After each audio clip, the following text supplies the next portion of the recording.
Funding for this program is provided by Annenberg CPD to advance excellent teaching. Cathedrals on a gigantic scale, towers that rose above the medieval landscape, new opportunities, new markets. As the urban centers of Europe recaptured an importance lost for centuries, they challenged the feudal order itself. Cities and cathedrals, this time on the Western tradition.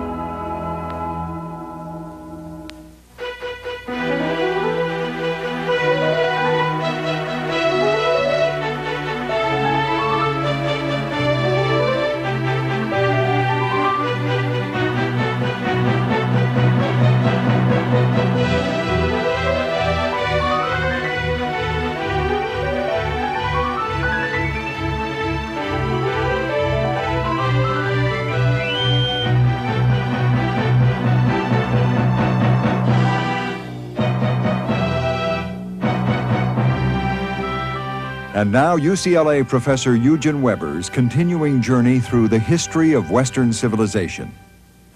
Last time we talked a bit about what was wrong with the Middle Ages, at least for the average European. It was a time of fear and discomfort at best, painful death at worst. Malnourishment and disease were endemic, superstition was rife, and yet the hard realities of daily life could not extinguish an extraordinary artistic impulse. This rough world, these awkward minds, produced creations that still inspire awe many centuries later. When one talks about medieval art, one thinks of the cathedral, because the culture of the Middle Ages turned around this religious edifice, which was the expression of the most material aspirations as well as the most spiritual impulses.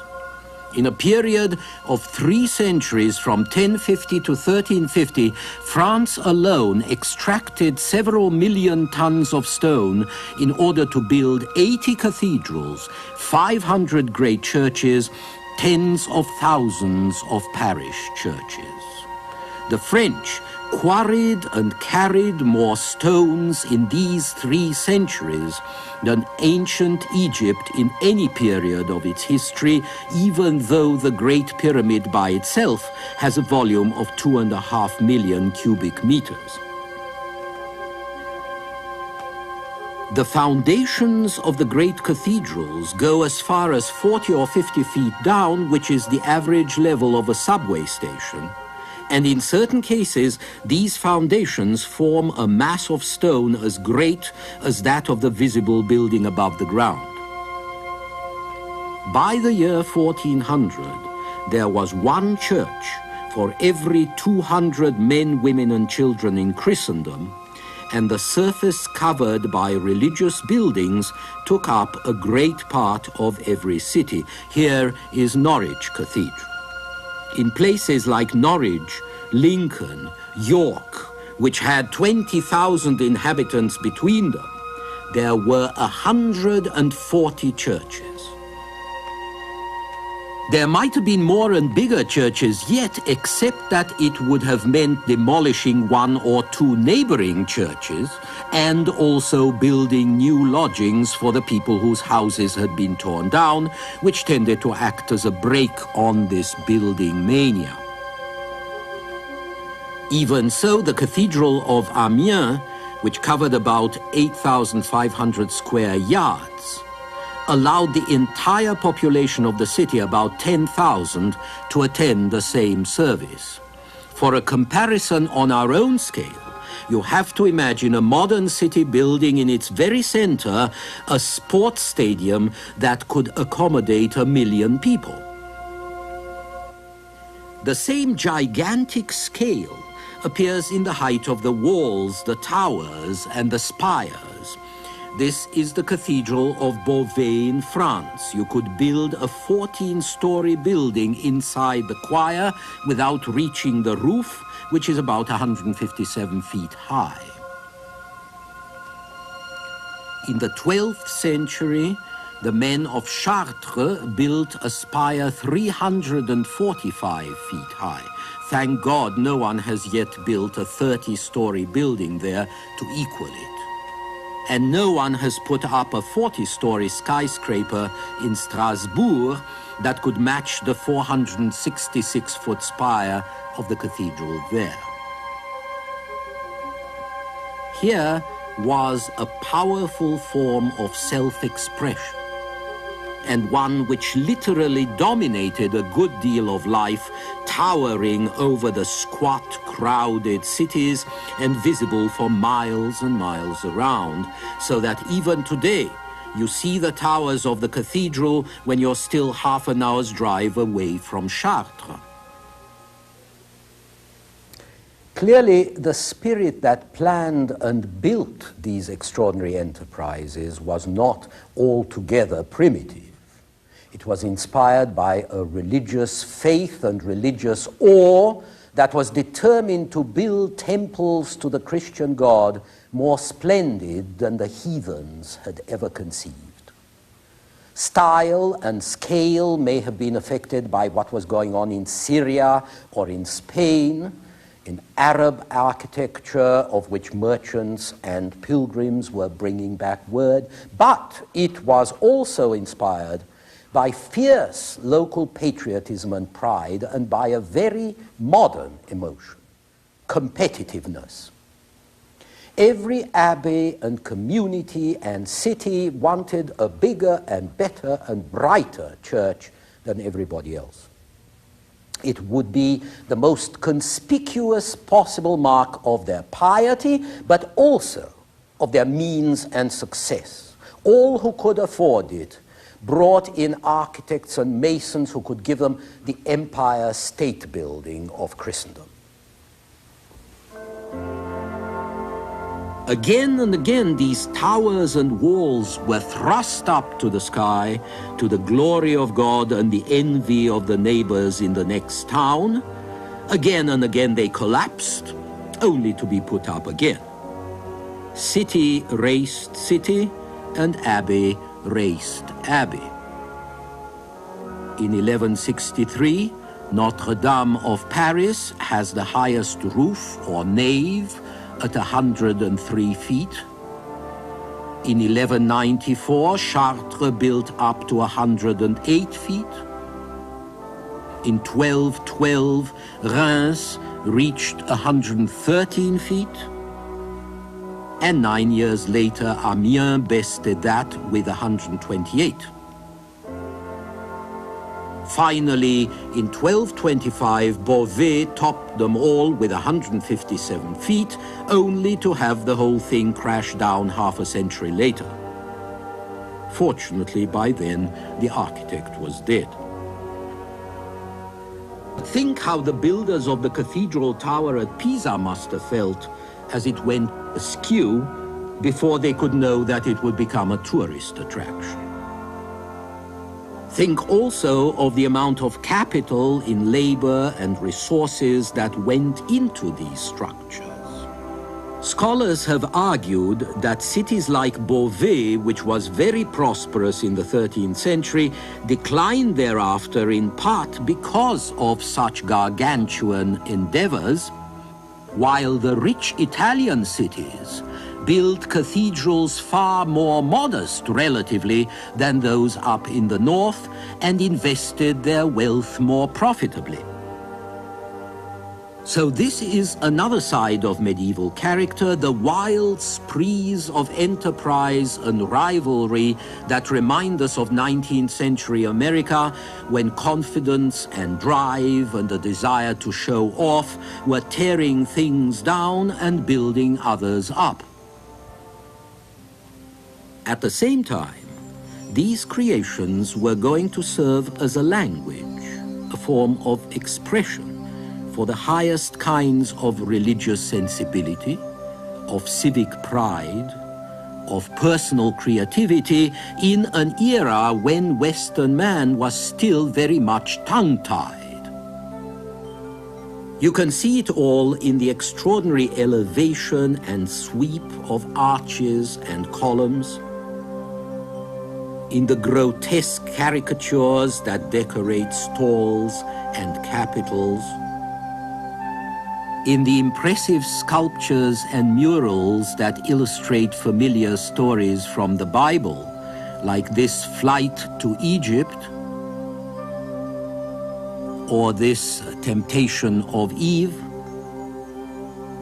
and in the blending of sacred and profane that you find in the naive advertising of stained glass windows which all the local trades guilds sponsored. We might even see medieval art as a refuge for certain values that could not find expression anywhere else but in these privileged places. The moderation, the balance so signally lacking in these times can sometimes be found in Romanesque architecture, for example. The exactness, the precision, the clarity that neither laws nor writing normally attained in medieval times can be found presiding over the work of the great master masons of the vast Romanesque arches and domes and vaults. And the elevation, the grace, the purity so often lacking in the ordinary life of that vulgar, brutal age are expressed in the soaring pinnacles and towers of the great Gothic cathedrals of the 12th and 13th centuries, when the Gothic arch managed to cope with extraordinary structural problems of tension and balance. And yet how the cathedrals rose is not nearly as important as where they rose, in the town. The revival of town life was the Middle Ages' great contribution to our civilization. When you look at a medieval townscape, you see the cathedral, but you also see other soaring structures that compete with it. The towers that noble clans built to maintain the feuds of the old system, as between the Montagues and Capulets of Romeo and Juliet. Towers that turned a lot of places into miniature Manhattans. Significantly, most of these towers have disappeared. At Florence, where there were as many as 400, only a few stumps are left. At Bologna, where there used to be nearly 200, only 2 survive. And tourists still drive to San Gimignano, a little town of 4,000 people in the hills near Siena, to see the towers that rise above it. There used to be 70 of them. Now there are 13. The biggest tower in Siena belongs to the town hall. And this is fitting because it was the town halls and the trade exchanges all over Europe that were going to supplant the cathedrals in importance, just as the modern world was going to win out over feudalism. If the First World War hadn't blown it up, you could still see the great clothing hall at Ypres in Belgium. 433 feet long, bigger than most cathedrals and just as splendid. The clothing hall was started in 1200 by the Count of Flanders, and this tells you 2 things. One, that some lords knew where their interests lay. And 2, that the greatest profits from now on would come less from robbery and violence and more from trade, especially from the textile trade on which the prosperity of many cities was founded in England, Flanders, the Low Countries, Italy, and France. Trade in the Middle Ages meant exchange. exchanging one product or commodity for another, and it involved a great deal of travel. In late 12th and early 13th centuries, the fairs of Champagne in northeast France became the main European exchange centers because the counts of Champagne had the good sense to improve roads, build market halls, set up special courts to enforce deals and contracts made at the fairs, and to keep the peace, at least as long as the fairs lasted a week or two, 6 times a year. There were lots of things to ship and exchange, from wine to slaves, from spices to the pickled herring that made the fortunes of the Baltic and of Dutch North Sea ports. At Danzig, for example, corn and timber coming down the Vistula River on the way to England or the Low Countries was transferred from barges to seagoing ships. At Lübeck, it was transferred back to land transport to go as far as Hamburg on the Elbe and then back to ships again. But the greater centers developed at the two ends of the most obvious trade route in Europe, in Flanders around Ghent and Bruges, where English wool was shipped to the continent and turned into cloth, and in Italy, centrally located for the Mediterranean trade. When we talk about the revival of trade and cities, we've got to keep a sense of proportion. By modern standards, everything was on a very small scale. There wouldn't be a European city to match Constantinople until the 18th century. Bruges had a population around 35,000. Milan and Venice, the two biggest cities in Europe, had 4 to 5 times that many at most. Florence, which may have had 100,000 at its peak before the Black Death, halved the population in the 14th century. Florence produced 80,000 pieces of cloth a year.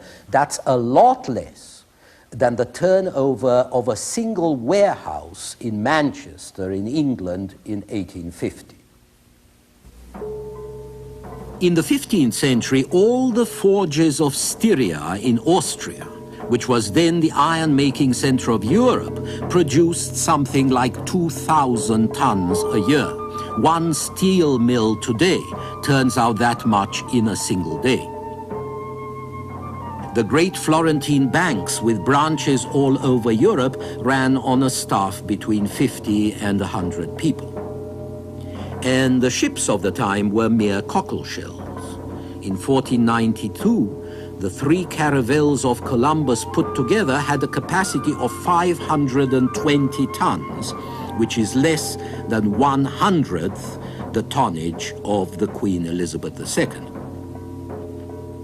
And yet, the activity all this represented was on a new and invigorating scale, and the men who made the activity were a new breed, with horizons and ambitions that recall the great days of the ancient world. Their scope was vastly enlarged by the Crusades, which opened new opportunities and new markets, and which provided the loot that reversed the world's cash flow, which had been running from west to east, but which now turned around towards Europe. And the Crusades also taught the nobility more sophisticated tastes and new possibilities of consumption, another stimulus for expansion and trade. The merchants and their cities also benefited from the struggle between Pope and Emperor, which enabled most cities to escape the control of either. For the most part, however, merchants were not very interested in feudal politics. They preferred peace to war and order to disorder because peace and order are good for business. What they were interested in, as one of them said in a letter, was God and profit, although I can't help suspecting that profit came first. But there was also the excitement of adventure enterprise, competition that spurred them on. Take a 13th century Genoese merchant like Benedetto Zaccaria. He owned dye works in Genoa, alum mines in Asia Minor, plantations on the Greek island of Chios. He controlled ports and trading stations in Crimea, Syria, and southern Spain. He traded in spices and cutlery, which meant knives, since the fork only appeared at the end of the Middle Ages and then only for the very sophisticated. Zaccaria also traded in cloth and furs and salt and grain and potash.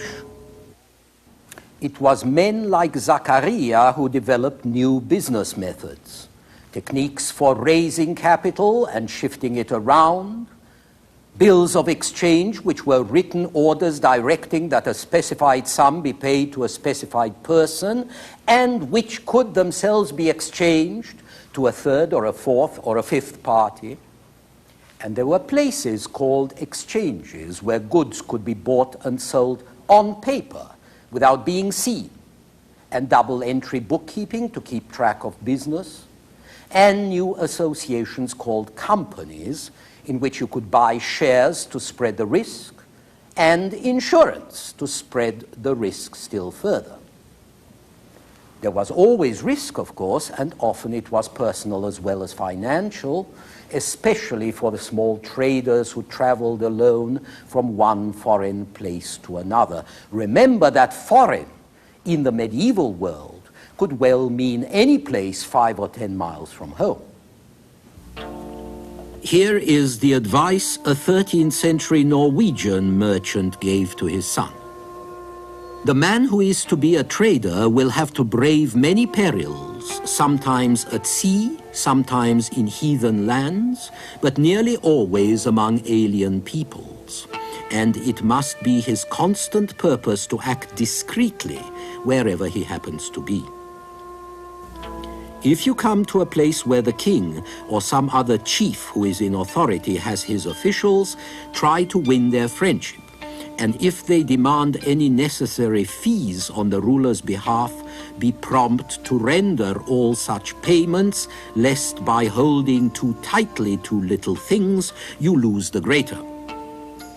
Also, put a good price on your wares, though not too high, and yet very near what you seek can be obtained. Then you cannot be called a foister. So now, while these merchants were helping to change the economic structure of Europe, they were also beginning to change the social structure. The word company, for example, which comes from the old practice of breaking bread together, had an aristocratic connotation. Alexander the Great had companions. So had Charlemagne. When the word was adapted to business ends, it suggested the new men's aspiration to nobility. And some of them lived like princes and exercised great power, like Jacques Coeur, who was the financier and advisor of the French king in the middle 1400s, and whose palace in Bourges remains a monument of Gothic art.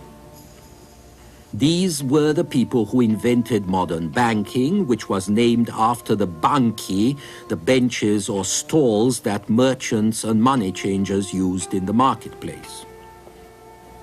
Like Zaccaria or Jacques Coeur, the first bankers traded in every kind of luxury and necessity on the general principle that diversity of investment spread the risk.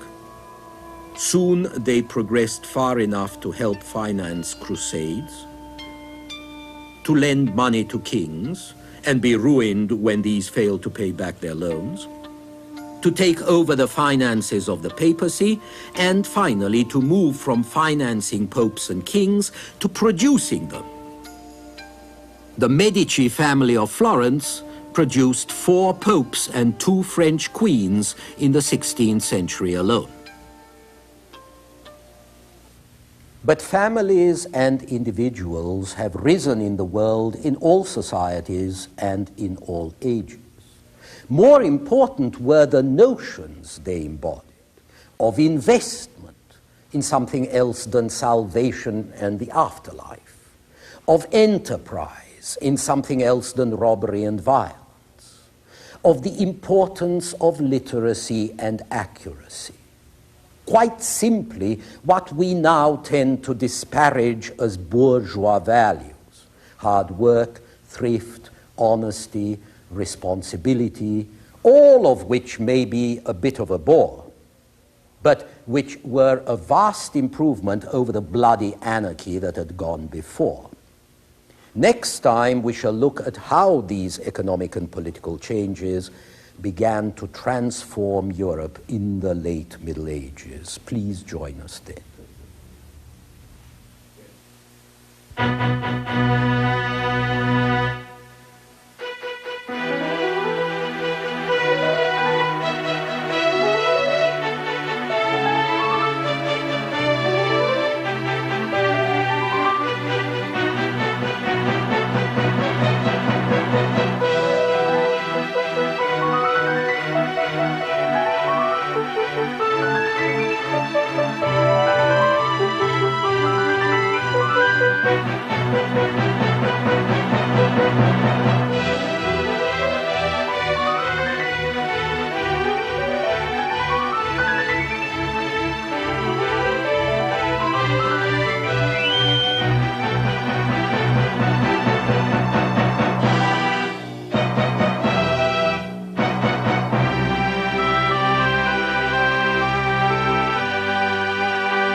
Funding for this program is provided by Annenberg CPB to advance excellent teaching.